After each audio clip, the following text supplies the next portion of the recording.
So this is the lesson for 4-5 day 2. What you're doing today is comparing functions, but every problem is a word problem. Quite honestly, this is a little bit of a frustrating topic for me to teach because every problem is different, all right? Every word problem is solved a little bit differently depending on what is given in the problem situation and what is being asked for you to find. All right. So every problem is a little bit different. There's no one way for me to say, do this, do this, do this, do this. The one big thing that I will tell you is you will have to make things into equations just like you did yesterday. The number that goes in front of your x. Remember, if you're looking at a graph, that number in front of your x is the slope. If you're looking at an equation, that sometimes can be called the rate of change, but sometimes they just even shorten it down just to be called the rate, or even sometimes they call it the speed. So that's the number that is in front of your x. That's really the number that we're going to be looking at in most of the questions today, and comparing is that number in front of the x. So let's take a look at the first problem. In this first problem, you're comparing an equation and you're comparing a table. So let's take a look at the word problem. It says the rule y equals 123x is used to describe the function for the number of minutes to produce toys at a toy company called Toys Plus. Another toy company, because we're comparing the two toy companies, called Number One Toys, is represented by the table. So Toys Plus is the equation, Number One Toys is the table. What they want to know is which company produces toys at a slower rate. So what we need to do is we need to find the rate for both of these. Now, the rate in the equation, remember the rate is just the number in front of the x. So the rate for Toys Plus is just 123 because that's the number that's in front of the x. Now, for your table, you just have to make it into an equation, just like we've been doing. So you have your y equals, you have your x. Now, notice in our table, the x does not go by ones. Therefore, you have to use subtract, subtract, divide to find our rate, to find our number that goes in front of your x. So you want to choose two numbers in your y column and subtract going up the y. So 1,230 minus 600 gives you 720. Subtract going up the x, 11 minus 5 gives you 6. Divide your y answer divided by your x answer. So 720 divided by 6 gives you 120. That 120 is the number that goes in front of your x. So that is your rate for the second toy company, Number One Toys. So now what we're doing to answer our question, we want to know which one has the slower rate. Well, this red one has a rate of 123. This blue one has a rate of 120. If we're looking for the slower rate, the slower rate is going to be the lower number. The slower rate is going to be the lower number. So which company produces toys at a slower rate? It would be the second one because 120 is less than 123. So our answer here would be Number One Toys. So this one compared an equation and a table. Let's take a look at the next one. In the next one, this one's a little bit weird, even different. Mark pours water into two different containers. So he has two different size buckets. The depth of water is what we're measuring. So container number one, the depth of water increased or went up by 4 inches for every 3 liters of water that were added. So you have this bucket, you are pouring in 3 liters of water and it's going up by 4 inches. You pour in another 3 liters of water, it goes up by another 4 inches. Pour in another 3 liters of water, it goes up by 4 inches. So container number 2. Container number 2 is represented by the table. So take a look at the table. Volume. All right. So every time to get from 2 to 5 to 8, every time we're pouring in 3 liters of water again. And when we pour in those 3 liters of water to get from 2.5 to 6.25, we are going up by 3.75. Now, what's an easy way to know that that's 3.75? You can subtract going up that column. So you could do 6.25 minus 2.5. Same thing here. We can add to get from 6.25 to 10. Again, we're adding 3.75. So every time in container number 2 that we're adding 3 liters of water, our depth, our height is going up by 3.75. So what they want to know for the question, in which container, either container number 1 or 2, is the depth of water increasing more rapidly? All right, more rapidly would be faster. More rapidly would be the higher number. So container number 1 is going up 4 inches every time. Container number 2 is going up 3 inches, 3.75 inches every time. So that means container number 1 is going up more rapidly because 4 is bigger than 3.75. Let's take a look at the next one. In this next one, we are comparing a graph and a table. The graph is car A. The table is car B. So in this first one, it says this is representing the distance that car A travels in a number of minutes. The table represents how many miles, how far car B goes in a certain number of minutes. What they want to know is which car is traveling at a greater speed. So they want to know, again, which rate is higher. So we need to figure out the rate from the graph. Now, very important that you're paying attention right now, right this second. Take a look at the graph. How can you figure out what the slope of this graph is if there's no points on the graph? Well, what you want to look for is right here. Take a look at right here. What you want to look for is where the line crosses that background grid. You want to take a look at this point. See how that line passes right through that background grid? I know that that is a point. Same thing here. I know that this is a point. Same thing here. I know that this is a point. You're looking for where that line crosses right through the background grid. So I can easily see that in 3 minutes, we went 2 miles. In 6 minutes, we went 4 miles. In 9 minutes, we went 6 miles. In 12 minutes, we went 8 miles.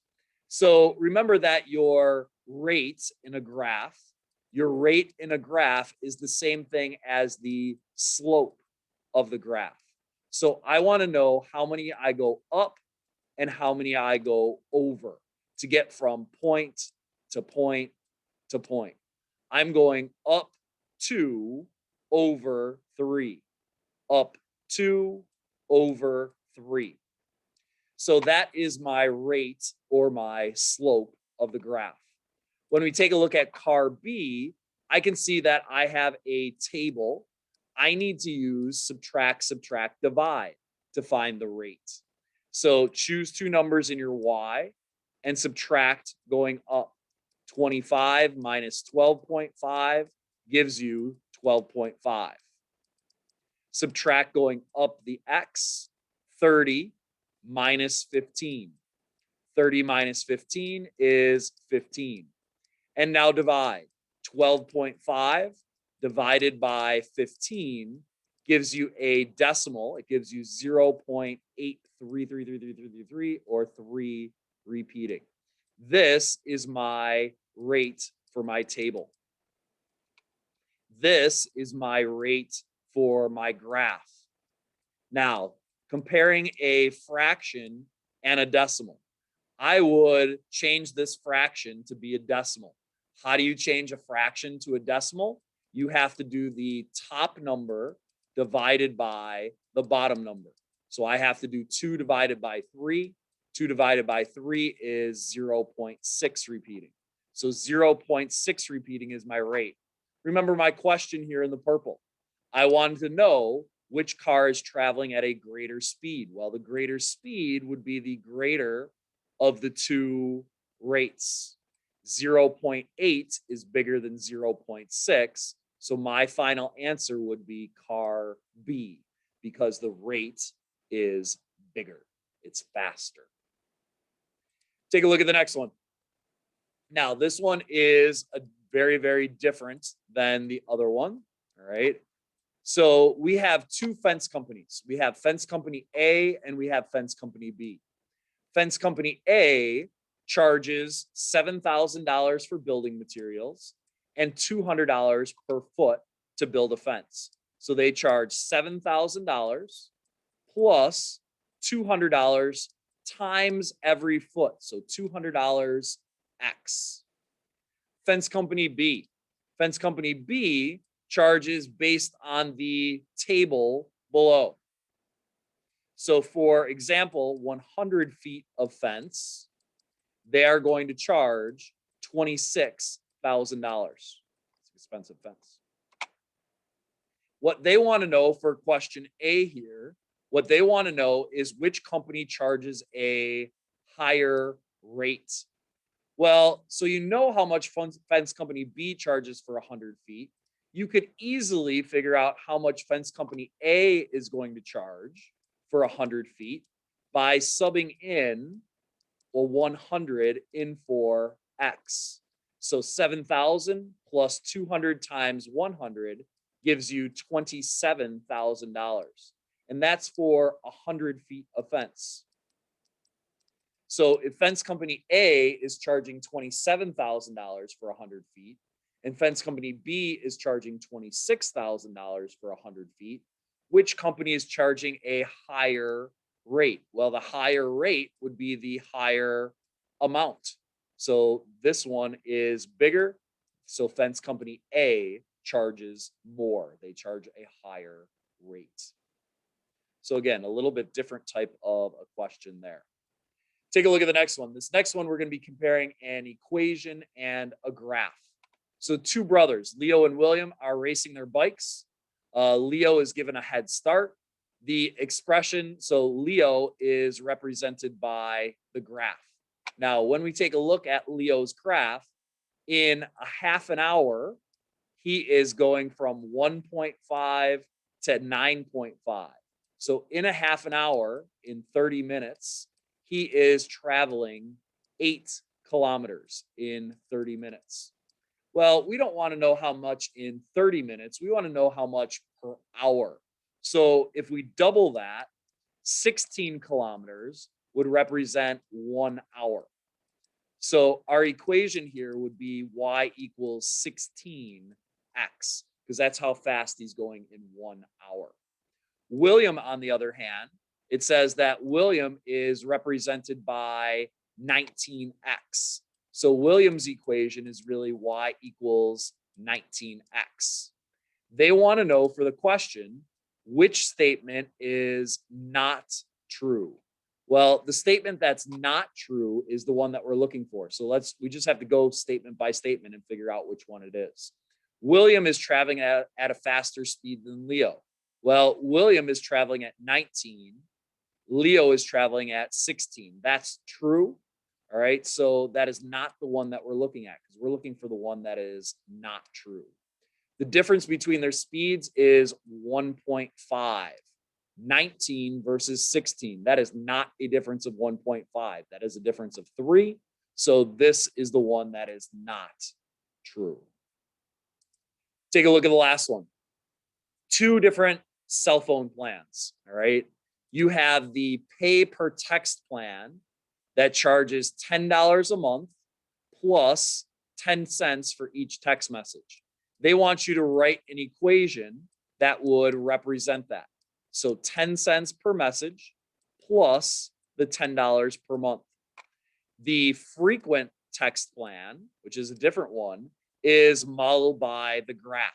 Now, again, when you take a look at graphs, you want to look and see where the line crosses that background grid. So I can see for this plan, if I send 0 text messages, it's going to cost me $20. 100 text messages is going to cost $25, and 200 is going to cost $30. So I want to know, the question that they're asking is, when will they be the same? So when will they be equal to each other?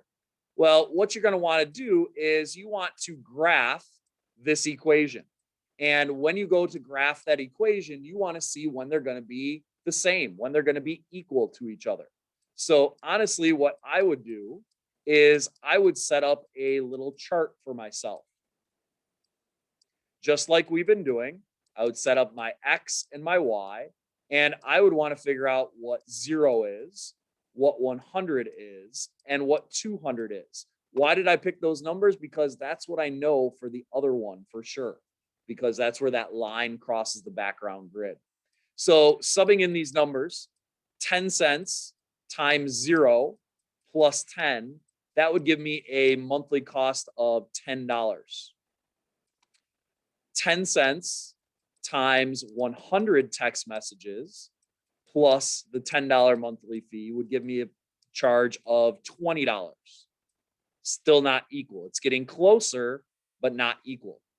10 cents times 200 text messages plus the $10 would give me a cost of $30.